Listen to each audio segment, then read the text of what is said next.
आज मैं राजगृह की ओर प्रस्थान करूंगा। इतने शीघ्र? मैंने मगध नरेश बिंबिसार को यह वचन दिया था कि दिव्य ज्ञान प्राप्त होते ही मैं उन्हें यह संदेश सुनाने आऊंगा।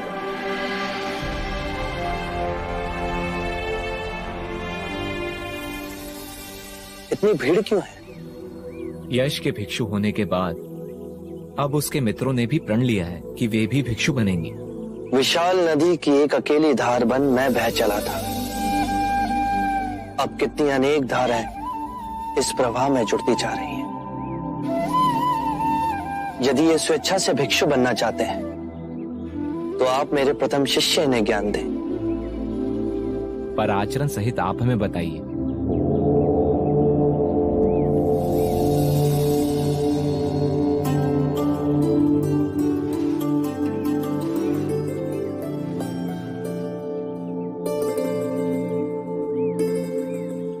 आप लोग अंदर आ जाइए। जो भिक्षु बनना चाहते हैं उन्हें अपने केश और दाढ़ी के बाल त्यागने होंगे।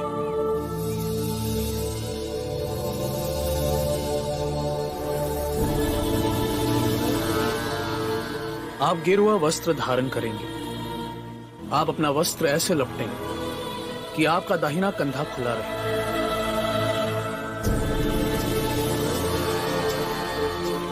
अब आप बुद्धा के प्रथम शिष्यों में से किसी एक से दीक्षा ग्रहण करेंगे। दीक्षा लेने के लिए आप घुटनों के बल धरती पर बैठेंगे। दीक्षा कोई भी दे, पर आपके लिए स्वयं बुद्धा ही यह आशीर्वाद का हाथ रख रहे हैं। जो दीक्षा ग्रहण करे वो अपने हस्त कमल के फूल की पंखुड़ियों के समान खोल के रखे। मैं बुद्ध की शरण में जा रहा हूं।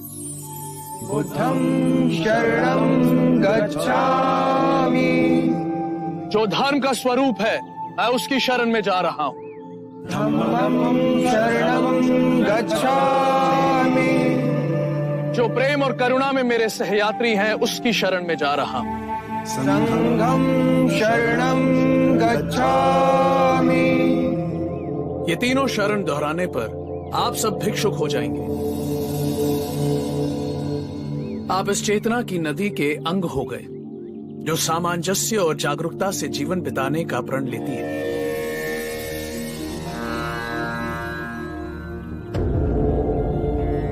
मेरी अनुपस्थिति में आप सबको पूर्ण अधिकार है। आप संघ में और भिक्षुओं को दीक्षा दें। जो भी भिक्षु बनना चाहते हैं और यहाँ आने में असमर्थ हैं, वो अपने गांव में, अपने घर में, अपने परिवार में और अपने मित्रों के समक्ष भिक्षुक बन सकते हैं। उच्चतम नैतिक चरित्र का उदाहरण बनना है और अनुशासन किसी और को दिखाने के लिए नहीं, स्वयं अपने लिए है।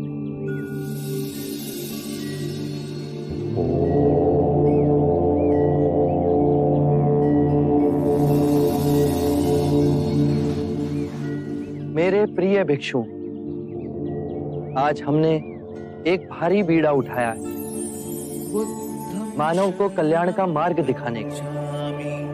आज हम सब विदा लेते हैं। हम सब अलग अलग दिशाओं में जाएं। एक दिशा में दो ना जाएं। जो परम सत्य मेरे अनुभव से आप सबको रूपांतरित कर गया, वो संदेश जन जन तक पहुंचा।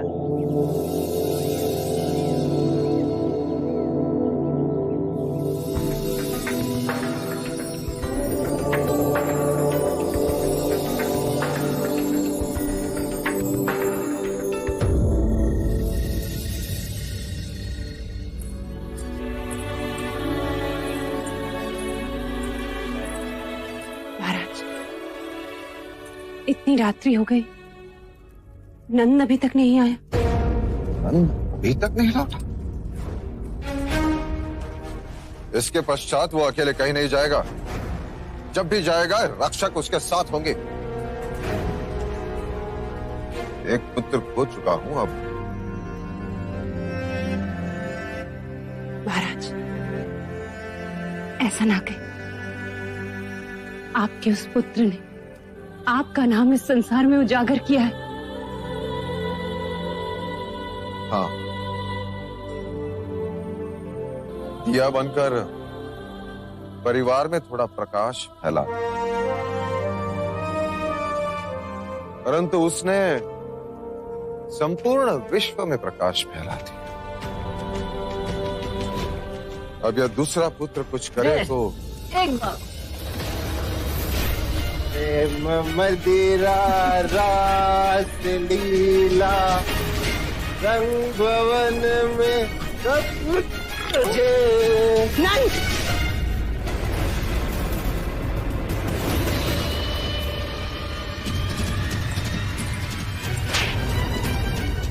बस,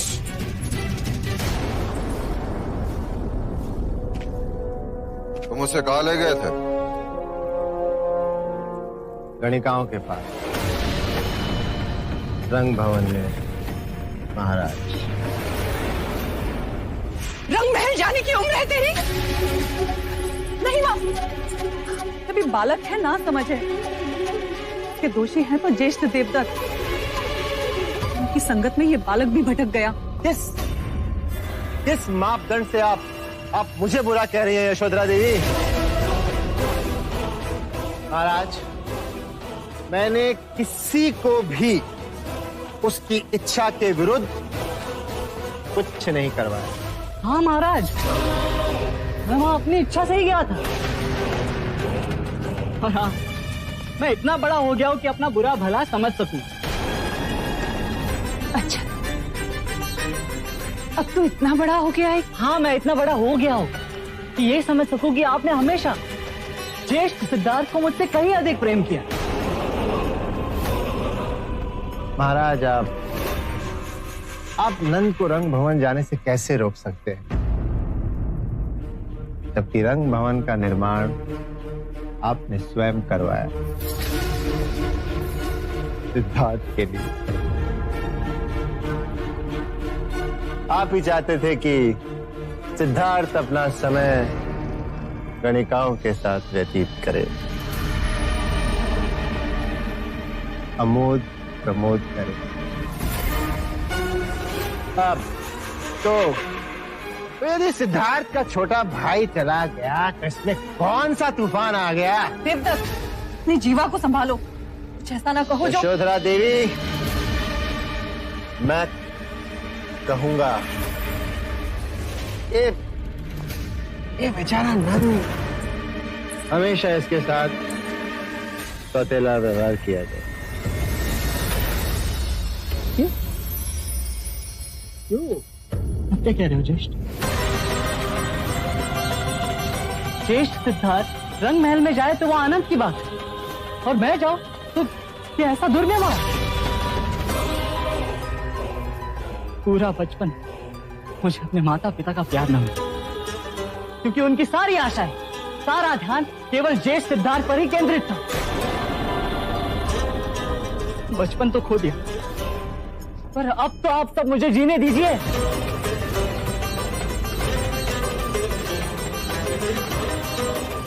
नंद, रुको नंद, रुको।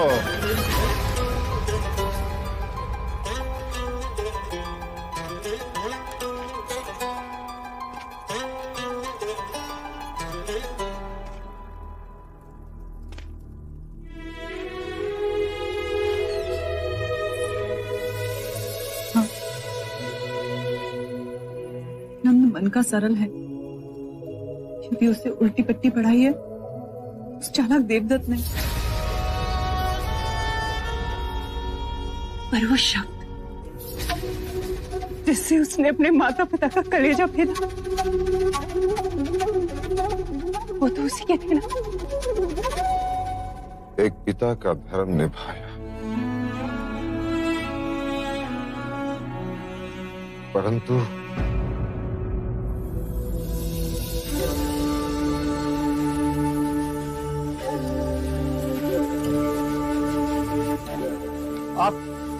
आप इस ओर से आ रहे हैं मुनिवर? इस ओर से आपने इसी लड़की को भागते देखा है? नहीं तो क्यों? डायन है। कल रात उसने मदिरा पिला हम तीनों को बेइज्जत कर दिया।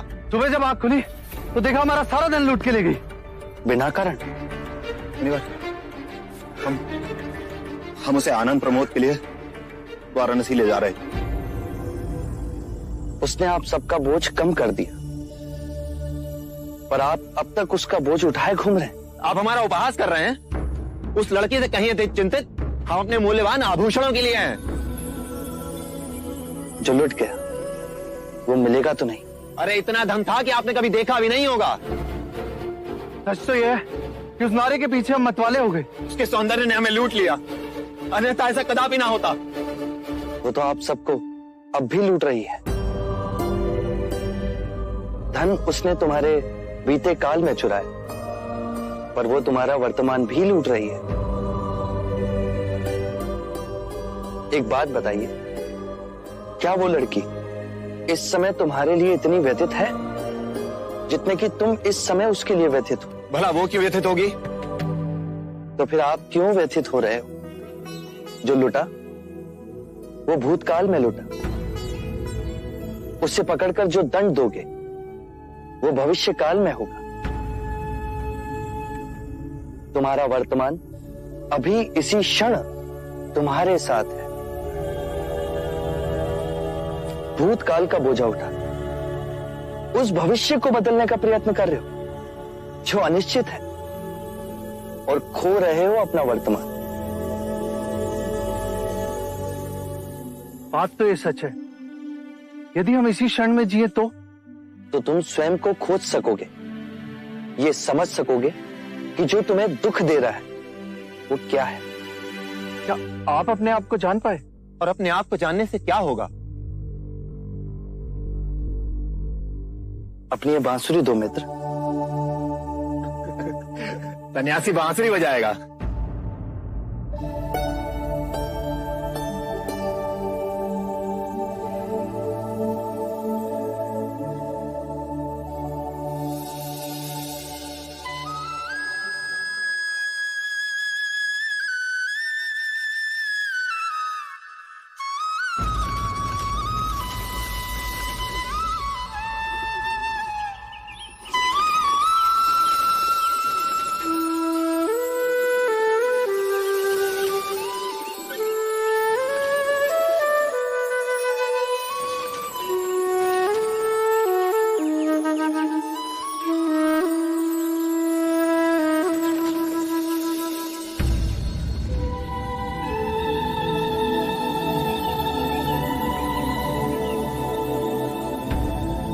आज कितने वर्षों के बाद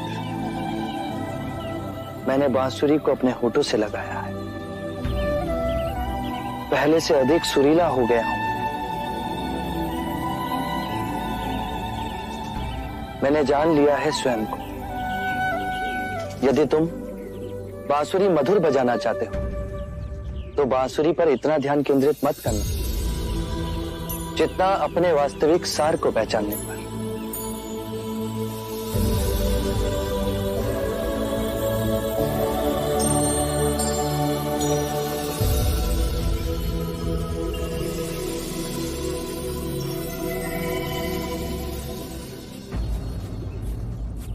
क्या आप मुझे अपनी तरह बांसुरी बजाना सिखाएंगे? मैं स्वयं को खोजूंगा। क्या आप मुझे अपना शिष्य स्वीकार करेंगे? पर मैं तुम्हारा अहंकार लूट लूंगा।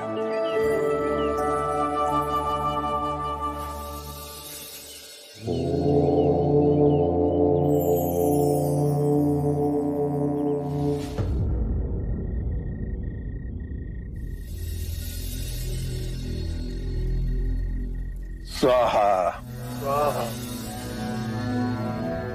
स्वाहा स्वाहा स्वाहा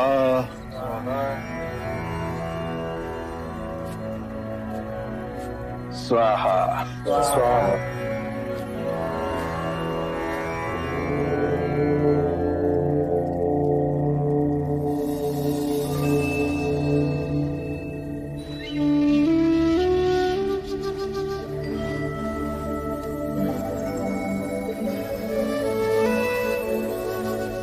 जितनी सुंदर आपकी आभा है नाम भी उतना ही सुंदर होगा। मेरा नाम सिद्धार्थ गौतम है। ओह, वही जो कहते हैं कि ईश्वर नहीं है। मैं ये नहीं कहता कि ईश्वर नहीं, ये भी नहीं कहता कि ईश्वर है। इस विषय पर कल प्रातः बात करेंगे। अभी रात्रि हो गई है। आज आप हमारे आश्रम में ही विश्राम करें। आइए। यह आश्रम किसका है? यह आश्रम मेरा और मेरे शिष्यों का है। मैं उरुवेला कश्यप हूं। मैंने आपके बारे में सुना है। आप वही उरुवेला कश्यप हैं जो वर्षा ऋतु में मुनियों को छत्र छाया देते हैं। आज रात्रि आप मेरी कुटिया में ही विश्राम कीजिए। ये लीजिए। मैं पूर्ण ध्यान में बैठ उसके पश्चात ही विश्राम करता हूं। यदि आपकी आज्ञा हो तो मैं इस कुटिया में रात्रि बिता लूं। गुरुजी, वहाँ एक विषैला सर्प घुसा हुआ है, बाहर नहीं निकल रहा। यदि उसने आपको डस लिया तो? आप निश्चिंत रहें, मैं वहीं विश्राम करूंगा।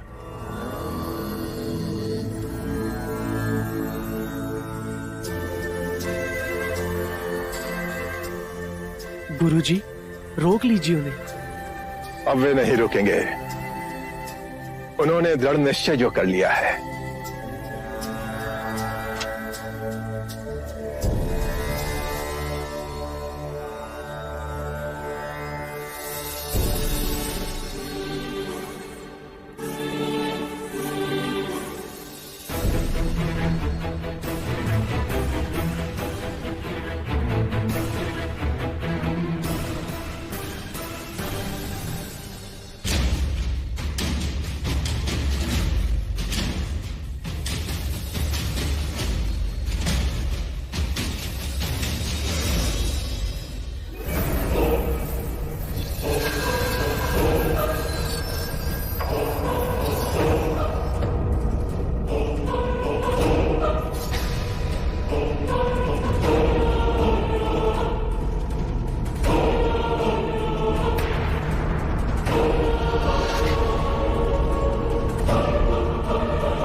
मित्र, आप कृपा कर वन की ओर जाएं।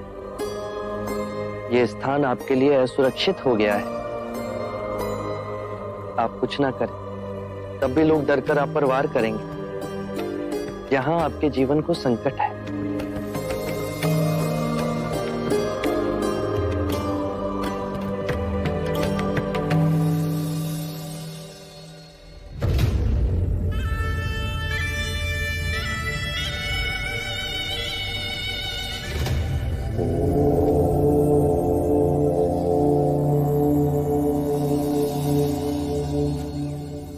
अरे, आप यहां हैं। आज जब हम अपने शिष्यों से वार्ता कर रहे थे तो आपको वहां नहीं पाया। मैं वहां उपस्थित नहीं रहना चाहता था। क्यों?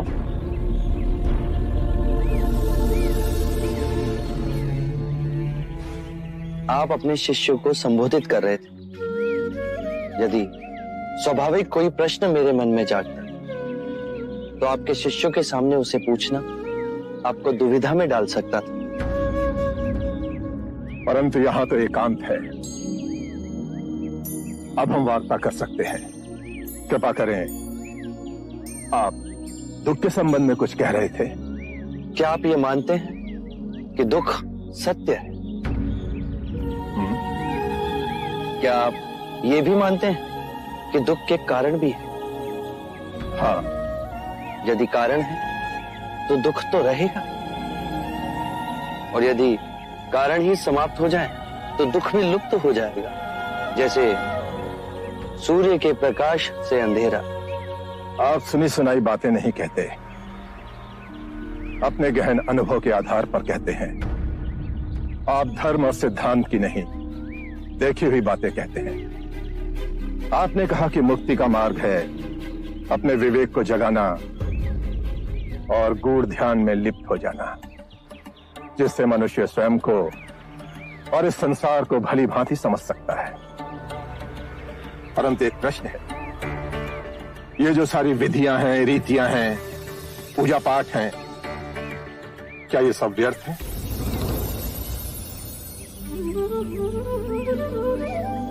यदि कोई व्यक्ति इस नदी के दूसरे किनारे पर जाना चाहे तो वो क्या करे? यदि जल गहरा नहीं है तो वो चलकर जा सकता है, और यदि जल गहरा है तो वो नाव की सहायता से जा सकता है या स्वयं तैरकर जा सकता है। यदि वो चलना ना चाहे और ना ही तैरने को तैयार हो और ना ही नाव ले जाने को तैयार हो, और वो कहे कि मैं प्रार्थना करता हूं इस नदी का दूसरा किनारा स्वयं चलकर मेरे पास आ जाए, तब तो ऐसे व्यक्ति को मूर्ख कहेंगे, महामूर्ख। इसी प्रकार यदि व्यक्ति अज्ञान और भ्रांति को अपने विवेक से मिटाएगा नहीं तो परम आनंद और मुक्ति के दूसरे छोर पे कैसे पहुंच पाएगा? चाहे वो पूजा करे या अनुष्ठान या व्रत करे या किसी नीति पर चले, वो इस किनारे ही रहेगा। हमने सारे शास्त्रों को पढ़ा, उन पर व्याख्या की, परंतु जीवन के इतने जटिल सत्य को इतनी सरलता से किसी ने नहीं समझाया, किसी ने नहीं समझाया। आप इस भटकती मानवता को परम ज्ञान का मार्ग दिखाएंगे। आप करुणा के सागर हो। हे बुद्ध, आप हमें अपना अनुयायी स्वीकार करें। बुद्धं शरणं गच्छामि, धम्मं शरणं गच्छामि।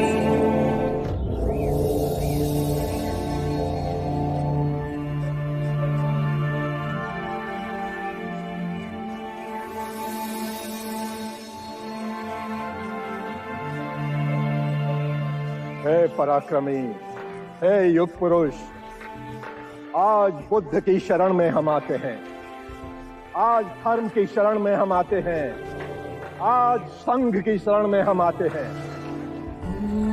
समय की गहरी नदी में इन दीन दुखियों और भटकती आत्माओं के आप ही नाविक हो। घोर अनर्थ हो रहा है गुरुवर्य, घोर अनर्थ। कोई मोहिनी सिद्धि है उसके पास जो अपने को बुद्ध कहता है। इतना अहंकारी, स्वयं को बुद्ध घोषित कर रहा है। उसके जादू मंत्र को देखिए। उर्मिला कश्यप और उसके दोनों भाई अपने शिष्यों के साथ उस पाखंडी के संघ में शामिल हो गए। साधो साधो वेदों को नहीं मानता और पुराण को सर्वथा अवास्तविक बताता है। और तो और वह ईश्वर तक को नहीं मानता। ईश्वर की आस्था के प्रति विश्वास, ये तो भयानक प्रलय की सूचना है। हाँ गुरुवरी, मगधवासियों से वो कहता है जागरूक हो जाओ, तो तुम्हारे अंदर के दुखों और क्लेशों का अपने अंदर से शांति मिलेगी। उनमें विवेक और ध्यान जगाता है। जंगल की आग है गुरुवर, जंगल की आग। अगर इसे यूं ही हवा लगती गई, एक दिन भीषण अग्नि बनकर हम सबको जला देगी और धर्म का विनाश होगा। धर्म का विनाश हो जाएगा। नहीं, हम उसकी इस चाल को सफल नहीं होने देंगे। भगत के महाराज अवश्य हमारी दुहाई सुनेंगे। उस बुद्ध का सर काटकर यदि मैंने मगध के द्वार पर न लटका दिया तो महाराज बिंबिसार पधार रहे हैं।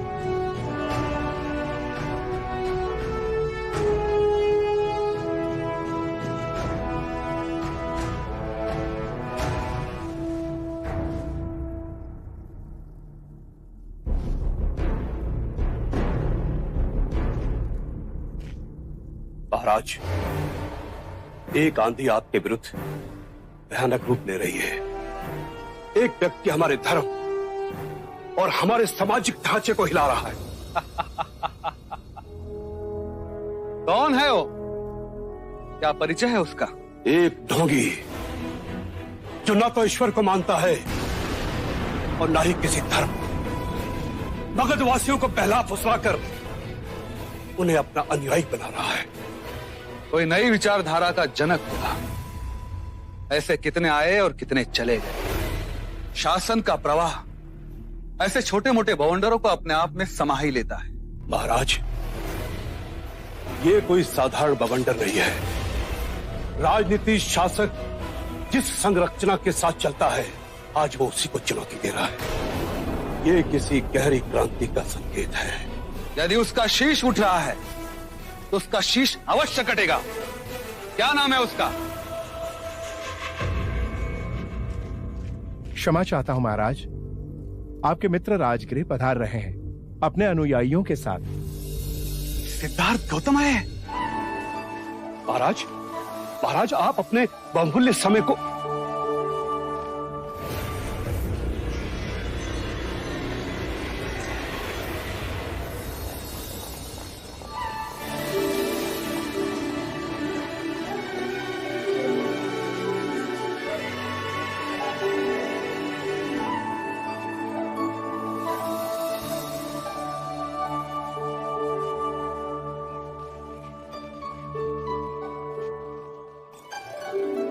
महाराज, आपके स्वागत के लिए वे स्वयं नहीं आए। इतना अभिमान।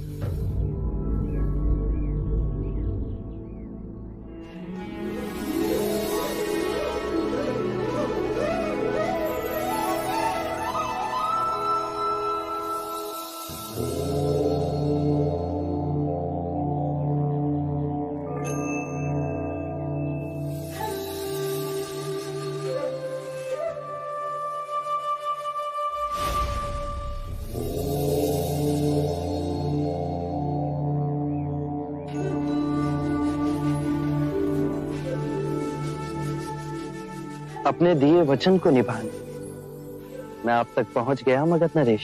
मैं जानता था आप अपना वचन कभी ना तोड़ेंगे, किंतु अब आप वो रहे ही नहीं।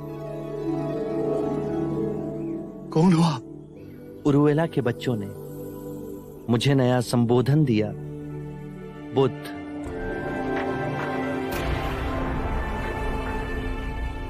अति श्रेष्ठ। बुद्ध बुद्ध बुद्ध बुद्ध बुद्ध बुद्ध बुद्ध।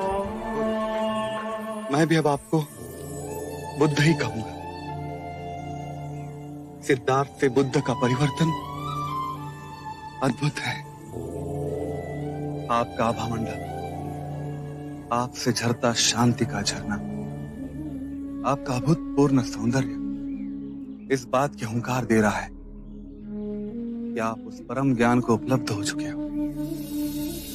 और मैं चक्रवर्ती राजा होने के बाद भी निम्न ही रह गया। ये ऊंचता नीचता का विचार ही असत्य है। पहले क्षण आपने मुझे अपनी बुद्धि से देखा, इसीलिए आपको हमारे बीच अंतर का विचार आया। उसके बाद आपने मुझे अपने मन की आंखों से देखा। वहां आपकी चेतना विभाजित ना हो सकी। क्या अंतर है आप में और मुझ में? एक ज्ञानी अज्ञानी से पूछ रहा है कि क्या अंतर है उसमें और मुझ में। पृथ्वी और स्वर्ग में क्या अंतर है? पृथ्वी तुम्हारी जड़ें हैं और स्वर्ग तुम्हारी फैलती हुई ऊर्जा। बुद्धि की चालाकी देखो, फिर वो दो हिस्सों में विभाजित कर रही। आप धार्मिक हो या नैतिक? नैतिकता और धर्म अलग? हाँ, नैतिकता स्वर्ग का प्रलोभन देती है, नरक से डराती है, दो हिस्सों में बांटती है। धर्म ऐसा नहीं करता। तो फिर धर्म क्या है? परम ज्ञान क्या है? केवल अनुभूति। स्वयं को जानो, स्वयं को पहचानो। कोई विचार नहीं, कोई जिज्ञासा नहीं, केवल अनुभव। स्वयं को मध्य में केंद्रित रखो, विरोधों से ऊपर उठो, और जब तुम्हें ये अनुभव होगा तो विभाजित कर देखने के बाद स्वयं गिर जाएगी, जैसे पतझड़ में वृक्ष से पत्ते सूखकर स्वयं गिर जाते हैं। मैं भी इस परम अनुभव को उपलब्ध हो सकता हूँ? अवश्य। हम सब में वही चेतना की नदी है जो सूरज, चंद्रमा, सितारे, आकाश गंगाओं में बहती। परम ज्ञान का द्वार हम सबके भीतर है।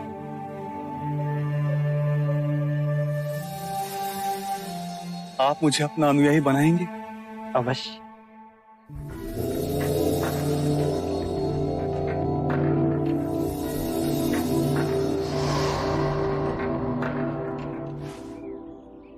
मुझ पर 1 रुपया और कर दीजिए। आने वाली पूर्णिमा आप और आपके सारे भिक्षुक मेरे साथ भोजन के लिए सादर आमंत्रित हैं।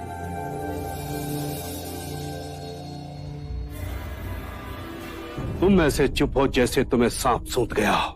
ऐसी मोहिनी बातें करने वाला, इतना विशाल व्यक्तित्व, इतनी सरलता। लगता है बुद्ध का जादू तुम पर भी चल गया है। मुझ पर नहीं, महाराज बिंबिसार पर। वो बुद्ध के मोह में फंस गए, हाथ जोड़े उनके साथ ऐसे बैठे जैसे कोई किशोर युवा अचंभित आंखों से ताकता हुआ प्रश्न पूछ रहा। घोर सर्वनाश। महाराज का तो बाद में होगा, उससे पहले कहीं हमारा ना हो जाए। सर्वनाश। श्रीमान मंत्री महोदय, कुछ अधिक बढ़ा चढ़ा करके तो नहीं बोल रहे हैं आप? महाराज बिंबिसार ने बुद्ध के अनुयायी होने का प्रस्ताव रखा है और उनके भिक्षुओं को भोज के लिए राजमहल में आमंत्रित भी किया है। कुलगुरु, आप अपनी चोटी संभाल कर रखिए, कहीं ऐसा ना हो कि ये आंधी जिसका नाम बुद्ध है आपकी चोटी जड़ से उखाड़ ले जाए। अर्थात हमारे महाराज बुद्ध के विरुद्ध में कुछ नहीं सुनना चाहेंगे। अरे वो बुद्ध जन जन को जो ज्ञान का मार्ग बता रहा है, उससे सबसे ज्यादा हानि हमारी होगी। एक अधिपत्य हमने बनाया, हम ब्राह्मणों को ब्रह्म ज्ञान का स्रोत माना गया। हमारे ज्ञान के बिना क्षत्रियों का भी कोई बल न था। हम दरबार में भी राजा से वशिष्ठ बने। वाणिज्य करने वाले तो सिर्फ अपने धन को बढ़ाते रहे, उनकी सोच वहीं तक सीमित थी। और शूद्रों को हम सबकी सेवा करने का सौभाग्य हमने उन्हें सौंपा। ये व्यवस्थित ढांचा जो सदियों से चलता आ रहा है, एक व्यक्ति जो क्षत्रिय है, सिद्धार्थ गौतम, ब्राह्मणों से उच्च श्रेणी में पहुंच सारी व्यवस्था को तहस नहस कर देगा। फिर गुरुवरे, हमारे धर्म का क्या होगा? क्या होगा हमारे धर्म का? धर्म तो हम ही है ना। हमारे शत्रु के मित्र हमारे महाराज, तो क्यों ना हम अपने शत्रु के विरुद्ध एक नया शत्रु पैदा करें। अरे ये बहुत गंदी राजनीति है। हम ब्राह्मणों को ये सब कुछ शोभा नहीं देता, परंतु हम कर भी क्या सकते हैं। हमें अपने धर्म की रक्षा करनी है। हम अपने रक्षक तैनात करेंगे जो हमारी छत्र छाया बन सके, जो हमारी बात मान सके, युवा हो जिन्हें उकसाया जा सके, विवेक और विचार जिनके साए से कोसों दूर दूर तक भागे, संपूर्ण क्षत्रिय स्वभाव हो, जिनके हाथों में हमारे महाराज कठपुतली बनकर नाचे। ऐसा कोई है? हाँ, है एक, जिसके जन्म कुंडली में लिखा है वो अपने पिता का विनाशक होगा। हमारे महाराज बिंबिसार का पुत्र युवराज अजात शत्रु, जिसका नाम भी शत्रु पड़ा, जो अपने पिता का शत्रु होगा। हमारे शत्रु का शत्रु बनेगा अजात शत्रु।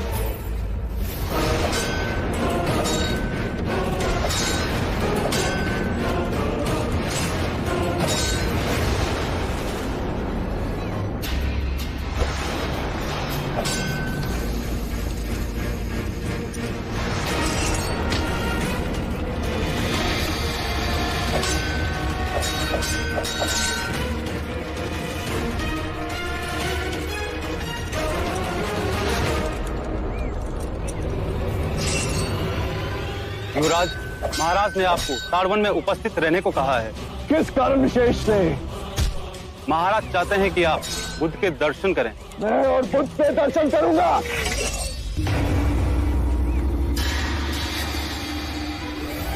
उस क्षत्रिय से जो शत्रप के नाम पे कलंक, जो पलायनवादी, महाराज को भी क्या सूझी? उनसे कहना कि मैं आने में असमर्थ हूं।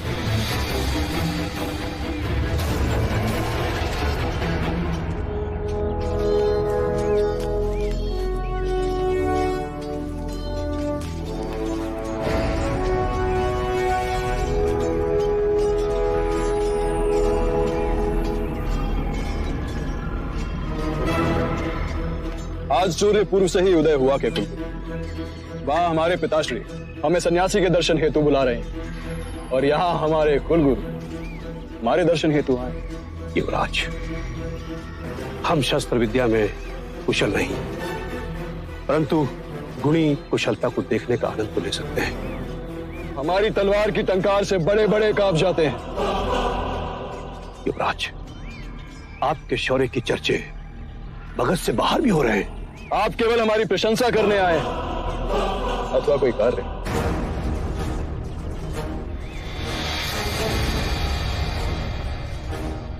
युवराज, भगत की आशाएं आपसे बढ़ गई हैं।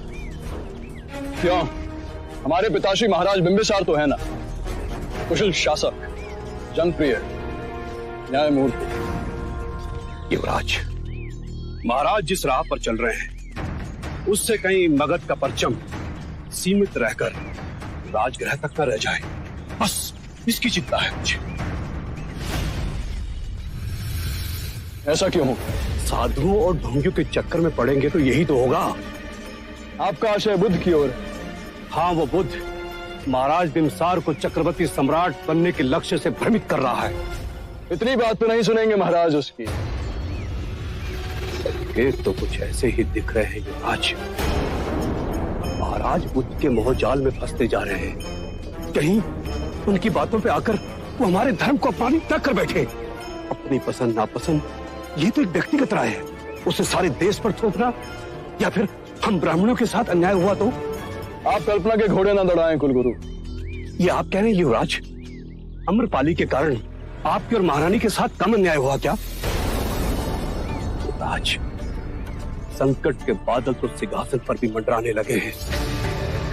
यदि बुद्ध के कहने पर महाराज ने संन्यास धारण कर लिया तो राज्य का क्या होगा?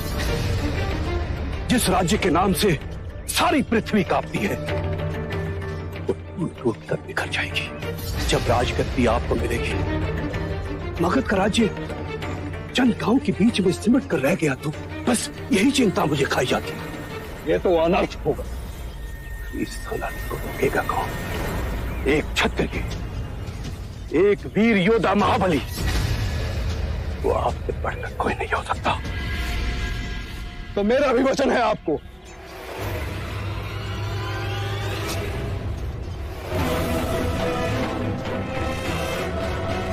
मगध का राज्य चारों तरफ फैलेगा। मैं चक्रवर्ती सम्राट बनूंगा। मेरे नाम का लोग पूरा विश्व मानेगा और हमारे विचार का ब्राह्मण सत्ता के भागीदारी बनेगा। आरंभ हो गई निर्वाण प्रथा, सुनो सुनो ये बुद्ध कथा। अंधविश्वास किसी पर मत करना, चाहे वो धर्म ग्रंथ हो या किसी महानुभाव का कहना, जब तक वो तुम्हारी अपनी बुद्धि और विवेक की कसौटी पर खरा ना उतरे।